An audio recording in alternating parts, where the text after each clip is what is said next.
안녕하십니까. 돈에 빠진 남자 돈빠남 이재용 정선입니다. 네, 반갑습니다. 저희가 오늘은 그 뉴스로 따지면 이게 속보입니다. 긴급 편성을 한번 해봤는데 워낙에 지금 그 긴박하게 돌아가기 때문에 뭐가 세계 경제가 그렇습니다. 그래서 우리도 이 경제에 발맞춰서 한번 한 걸음 더 들어가서 알아봤으면 해서 저희가 긴급 편성을 해서 오늘 아이템을 여러분과 함께 나누겠습니다. 금리 얘기입니다. 금리 얘기. 미국 금리가 0% 제로 금리 시대에 접어들었고 우리나라는 0.75%죠. 마찬가지로 우리가 한 번도 경험해보지 못한 길을 가게 됐습니다. 0%대, 0%대, 제로 금리 시대에 살고 있습니다. 연금을 받아서 생활하시는 분들, 그리고 퇴직하신 이후에 퇴직금을 좀 굴려가면서 다달이 생활비로 쓰시는 분들, 이제 어떻게 해야 되느냐 이런 얘기들을 많이 하시는 거죠. 뭐 솔직히 말씀드리면 지금 상황에서 어떻게 해야 될지는 저도 이제 사실 말씀드리기 곤란하지만 지금 같은 경우 지혜로운 통찰력을 갖고 좀 제대로 가야 될 것 같은데요. 제대로 볼 때 몇 가지 참조할 게 있습니다. 첫 번째 이제 제로금리 하면 일본이 떠오를 겁니다. 네. 일본의 제로금리는 1995년 7월에 정책금리로 이제 제로금리를 선택했는데 이후에 이제 대부분의 금리가 0%로 변한 것은 1999년입니다. 이 1999년부터 제로금리가 선언된 게 일본인데 일본의 그 은행들이 제로금리 정책을 내세우면서 이게 어떤 것으로 됐을 수 있을 것이냐 생각해보면 내수 자극을 통해서 경기를 회복하고 엔화 강세를 좀 저지하겠다. 그다음에 기업의 채무 부담을 경감시키겠다. 그다음에 금융회사의 부실채권을 좀 덜어내겠다. 이런 정책으로 내세웠고 지금까지 지금 한 20년 넘게 지금 해오고 있는 상황이죠. 근데 이거보다 한 발 더 가면 유럽의 그 마이너스 금리, 제로 금리가 사실 유럽에 시작됐거든요. 유럽은 제로 금리를 넘어서 지금 마이너스 금리를 쓰고 있는데 심지어 그 유럽에서는 일부 은행에서는 돈을 맡기면 이자를 주는 게 아니라 수수료를 떼가지고 그렇죠. 돈 맡긴 값을 내야죠. 그렇죠. 네. 반대로 대출을 해가지고 또 우대까지 해주는 그런 정책이 있습니다. 근데 이런 상황이 되는 것들은 수수료 떼가고 이런 것으로 하다 보니까 기존에 우리가 가지고 있던 상식을 완전히 뒤집어버리는 상황이 돼 있다는 거죠. 유럽뿐이 아니고 미국에서도 보니까 은행에다가 적정 액수 이하의 돈을 넣어놨을 때는 보관료를 내는 이런 게 있더라고요. 그렇죠. 근데 그 액수를 넘어서면은 그냥 이렇게 원금대로 가는데 그 액수가 안 되면 뭐 보관료를 내는 뭐 이런 게 있어요. 근데 우리는 그런 걸 한 번도 경험해보지 못했기 때문에 지금 제로금리 시대가 뭐냐, 어떤 변화들이 일어나느냐 이 부분이 굉장히 궁금하거든요. 네네. 우선 이제 그 제로금리는 고비용 구조를 해소시켜주는 역할을 합니다. 그래서 국가 경쟁력을 제고시키는 효과도 좀 있는데 지금 상황에서 국가 경쟁력이 꼭 제고되느냐라고 하는 것은 좀 돌아봐야 되지만 실제 그런 효과는 있습니다. 그다음 소비 측면에서 소비 촉진을 좀 일으키는 찬스이기도 합니다. 왜냐하면 대출을 받아도 이자 부담이 없으니까 그걸로 좀 소비를 할 수 있다라고 하는 거죠. 근데 반대로 이자 소득자들 입장에서는 이자가 확 줄어버리니까 소비가 위축될 수밖에 없고 금리가 낮아지면 가장 먼저 발생하는 부작용이 한국은행도 자꾸 염려하는 게 부동산 투기의 위험이죠. 그렇죠. 그러니까 주택 가격이 폭등할 그런 위험성도 있어요. 이런 상황이 되면 자산 버블이 우려된다라는 그런 표현이 좀 나오고 있는데 은행에 돈을 넣어놔도 이자가 발생하지 않고 이자가 발생하지 않으니까 차라리 대출 이자도 거의 없으니까 대출을 받아서 안전자산인 우리나라는 전통적으로 안전자산을 받던 부동산에 투자하는 게 훨씬 낫다. 그래서 부동산에 투자해서 월세 받는 게 낫지 않겠냐 이런 생각을 하다 보니까 부동산을 투기하는 사람들이 많아질 거고 투자하는 사람들이 많아질 텐데 물론 이게 부동산 가격이 계속 유지된다는 전제조건이 있죠. 좀 하나씩 좀 더 들어가 보면요. 부동산 시장에서 어떤 변화가 있냐. 일단 부동산 매수하려는 사람들이 좀 많이 늘어날 가능성이 높다. 두 번째, 전월세 시장도 변화가 좀 일어나는데요. 초저금리 시대에 맞춰서 전세가 점점 줄어들 가능성이 높습니다. 전세를 목돈으로 받느니 월세로 받는 게 은행이자가 훨씬 나니까 월세 받는 사람들이 늘어날 거죠. 그다음 매매 금액과 전세 금액의 차이가 이렇게 되면 적어서 갭 투자가 좀 많이 네. 늘어날 가능성도 있습니다. 그다음에 매매 시장에서는 정부 정책의 변화를 주시하면서 신규 주택 구입자들이 늘어날 가능성이 높습니다. 왜냐하면 기존의 주택을 가지고 있던 사람 추가로 매수하기는 좀 어려운데 신규로 구매한 사람들이 이때가 기회다라고 나설 가능성이 높다라는 겁니다. 뭐 다주택 규제라든지 9억 이상 주택에 대해서는 저 대출 규제라든지 이런 정책들이 지금 기존에 다 있기 때문에 그렇죠. 9억 이하의 집에 대해서는 아마 이런 부동산의 투자 또는 투기 이런 분위기가 있지 않을까 싶은데 그 이상의 고가 아파트는 또 힘든 상황일 수도 있고. 그래서 최근에 이제 30대가 우리나라 주택 시장에서 가장 네. 키워드로 등장했는데 이분들이 이제 주택 구입에 나설 가능성이 상당히 높다고 볼 수 있습니다.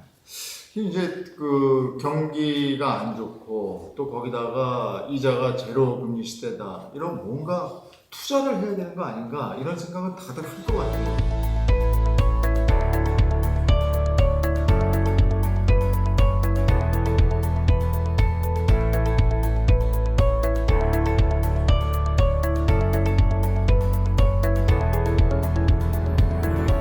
그렇죠. 이제 그 금리가 낮아지면 투자로 전환할 가능성이 상당히 네. 높아지는데 이런 그 투자에 대한 부분들을 조언할 때 유럽에서 투자 조언을 많이 하는 사람으로 앙드레 코스톨란이라는 사람이 있는데 이 네. 달걀 노형이라는 게 있습니다. 이제 표를 보면서 좀 말씀을 드리면 이 호황기와 불황기로 좀 나누는데요.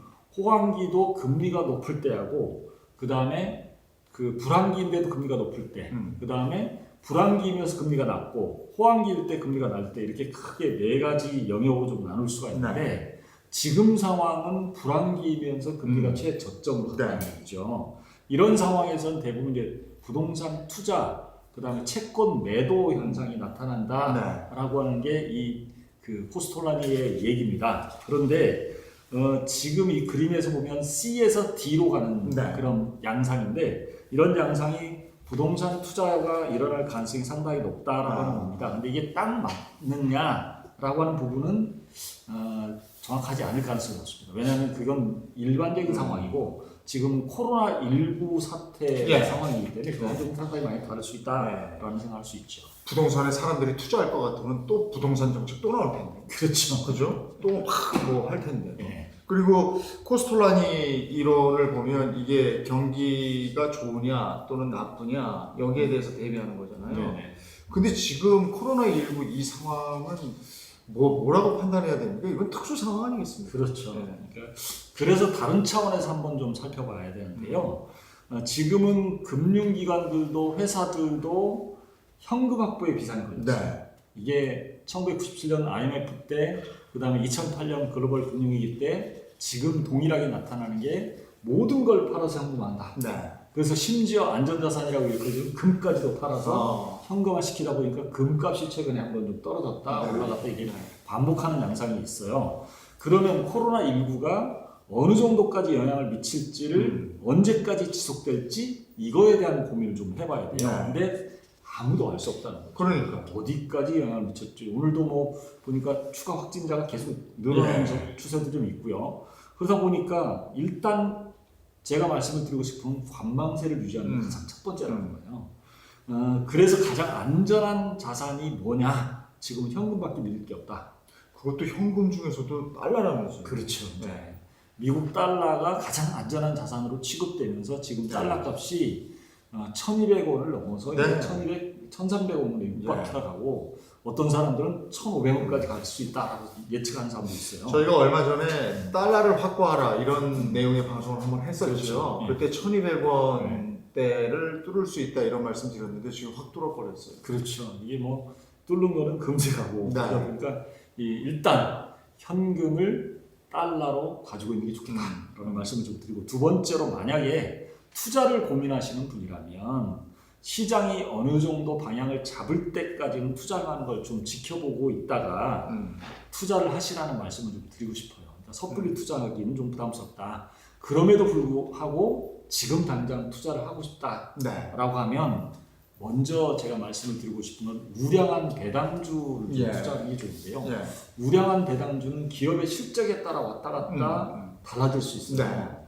그럼 이제 배당주라 하더라도 실적에 따라 왔다 갔다 한다면 그거는 작년에 수익이 좋았다고 해서 올해도 코로나19 그렇겠죠. 사태에서도 어려울 네. 수 있다는 거죠. 네. 내년엔 배당주가 안 될 수도 있어요. 그럼 이럴 때 가장 안전한 데가 어디냐라고 하는 것을 볼 네. 필요가 있는데 이게 그 맥쿼리 인프라라는 게 있어요. 맥쿼리 인프라는 우리나라 뭐 신공항, 항만 이런 걸 잔뜩 투자되어 있는 건데요. 네. 그러니까 서울에서 인천국제공항 가는 그 도로 네. 있잖아요. 그것도 통행료를 우리가 내잖아요. 네. 되게 비싸요. 그러니까 이런 통행료를 비싸게 받는 민간 그 고속도로, 이런 네. 유료도로가 주로 이제 맥쿼리 인프라인데 여기에 통행료에 대한 거는 정부가 보증을 했어요. 네.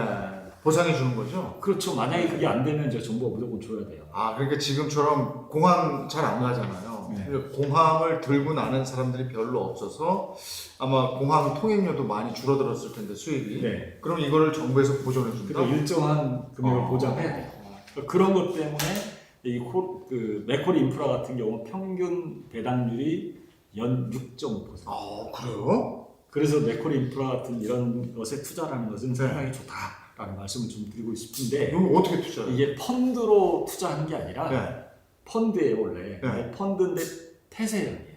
한번 가입자로 끝났어요. 그러면 지금은 주식으로 상장돼서 매매가 돼요. 그래서 맥쿼리 인프라라는 주식을 사서 투자하는 것도 상당히 괜찮다. 왜냐하면 그 주식이 있어요? 예. 이렇게 쳐보면 돼요? 그래요. 맥쿼리 인프라라고? 예, 예. 그런 거 하나의 팁으로 좀 말씀을 드리고 싶고 예. 또 이제 우량한 회사가 발행하는 회사채. 아주 우량한 회사는 설사 지금 꺾이더라도 네. 회복되는 속도가 굉장히 빨라요. 그 중에 이제 반도체 기업들은 항상 주목해 볼 만한데 당분간 반도체 시장이 개인들이 그 비접촉을 원하기 때문에 그런 비접촉 상태에서 할 수 있는 건 IT로 다 풀어낸다는 거죠. 그렇죠. 이 반도체 시장은 계속 좋을 수밖에 없다. 이런 걸 좀 보면 그쪽의 회사채를 좀 주목해 볼 필요가 있고 외국인들이 주식을 빼서 움직이는 쪽을 보실 필요가 있습니다. 네. 이게 채권입니다. 국채, 안전한 국채 예. 이런 걸 좀 주목해 보시라고 말씀을 드리고 싶어요.